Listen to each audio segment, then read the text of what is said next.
Let's chat more about this now via Zoom with Professor Bheki Moyo, who is the Director of the Center of African Philanthropy and Social Investment at Wits Business School.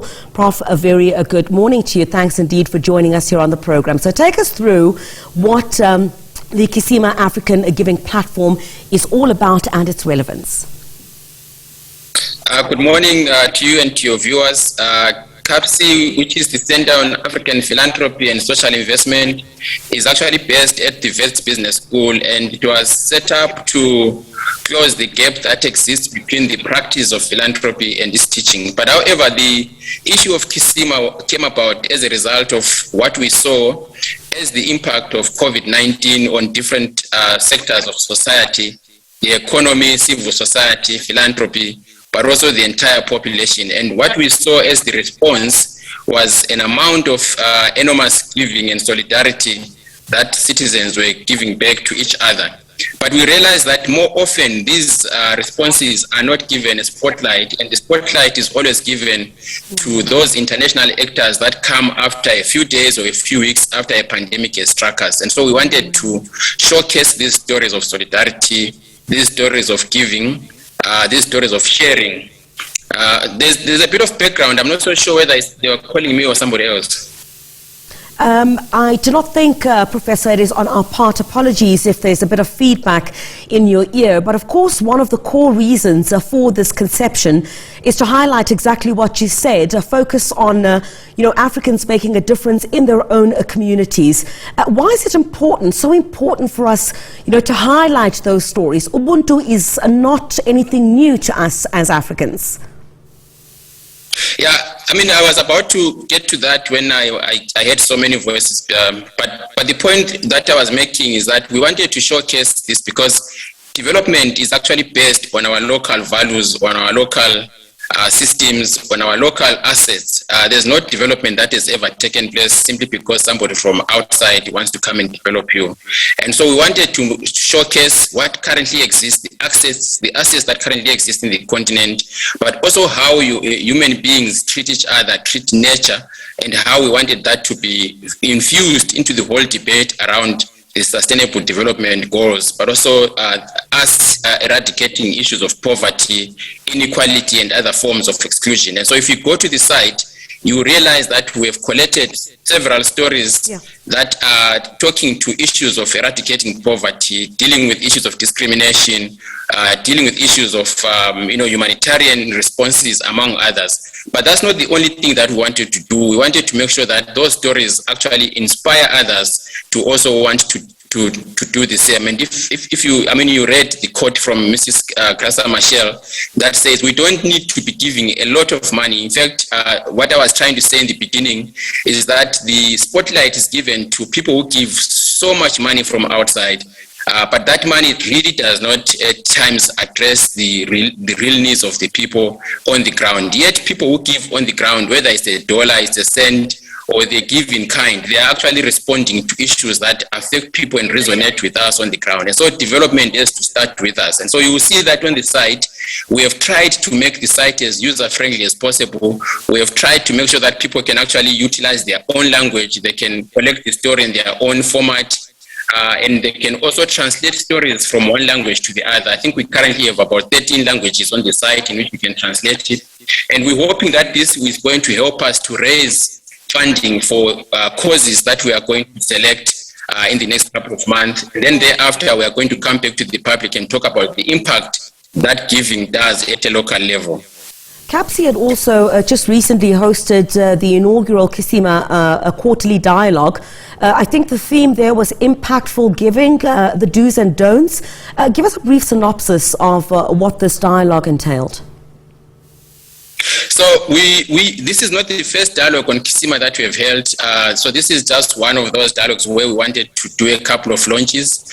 One launch that we wanted to talk about was launching the Android and iOS version of the website, so you can now download and utilize it on your phones, because we realize that the majority of the people, and research tells us that giving is now done by young people, and we realize that young people at most of the times are technologically savvy, and we want them to use their gadgets to actually access the site, post their own stories, but also be inspired to give. So we wanted to launch the app for the site. But secondly, we also wanted our patrons to actually give a talk about what giving means to them. And one of our patrons on the day, Dr. Judy Dlamini, who is also the chancellor of our university, spoke about how her life has also been influenced by giving and how she's also been able to give, and gave stories of how not to give, but also how to give.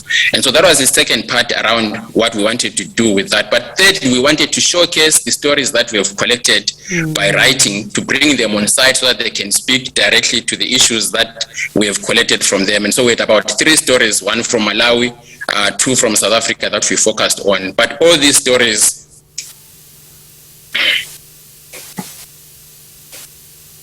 Please continue, Professor. There seems to be some disruption in your ear. I must apologize for that. Please continue. We can hear you.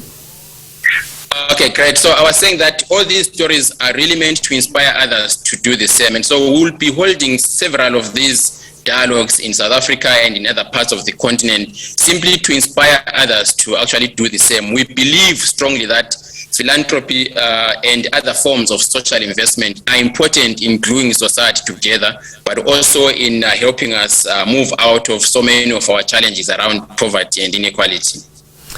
The patron of the Kisima African Giving Platform, Grasa Michelle, as you indicate, of course, the calls for donating $1, saying that could see a change in Africa's socio-economic development.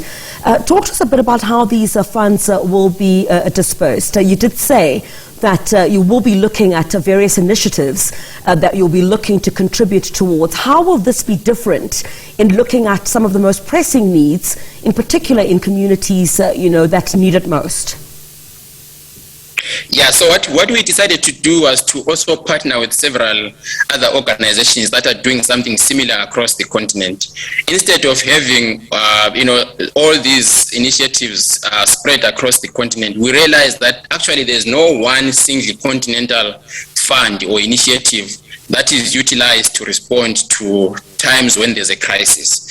Of course, the African Union and other agencies do come in whenever there's a crisis. Our governments do come in, but there's no single initiative that is designed to respond to times of crisis. And we thought that given what COVID-19 had done, what Ebola had done in West Africa, but also looking forward into some of the glimpses that we see around climate change and other forms of disasters that are likely to happen, we thought it's important for us to have an initiative that is continental, that is ever ready to actually respond whenever a crisis like this happens. And so Kisima is a Swahili word that means a well, and we always go to the well whenever we are thirsty. And so we have partnered with a group called Trust Africa in Senegal. Trust Africa is a grant-making organization. That means they've got the capacity to receive money, disperse it, but also report on it so that we put in place all the governance mechanisms that are required, especially when you fundraise from the public. So we are pushing the stories out, pushing people towards the site, working with the groups that we are going to select, and we are going to have a committee that is going to scrutinize all the groups to make sure that money goes to the right groups and beneficiaries. But we're also using a trusted fiscal sponsor, Trust Africa, in order to disperse the funding so that we are able to report back to the public what the money was used for, how much was collected. And in fact, the technology that we are using, you will see that in the site. When you look at the second component of it, there are several payment gateways that include cryptocurrencies and other forms of currencies. We'll be able to track each and every dollar or cent that comes in and report on it. Very forward-thinking indeed with cryptocurrency as well. What is center stage for you as an initiative in terms of where most of those needs would be? You know, the continent, we certainly can argue correctly, is severely impacted, in comparison to the rest of the world when it comes to COVID-19. So what will be your key focus in terms of where you think, majority of this assistance should go to for now? So for now, obviously, we are working with the Center for, the CDC at the African Union, simply because of the COVID-19 pandemic. We were worried about whether or not Africa was going to give enough vaccines to respond to the COVID-19. And so we partnered with the Africa CDC so that one of the programs is going to be the Africa CDC. But we also wanted to give people an opportunity to be flexible in terms of the choices that they make. So we don't force all of them to donate towards the CDC. And so we are going to be as flexible as possible. We are going to exercise discretion in terms of the issues that are pressing at the time. And we will stay a course with each of the organizations for a year or more so that we really try and reach the targets that you're looking at.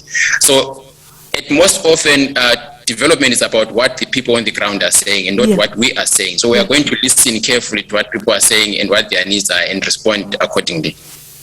Professor, sounds like a fantastic initiative, and we really do wish you all the best in that. Professor Bheki Moyo talking to us about the Kisima African Giving Platform. We really do appreciate your time here on the program.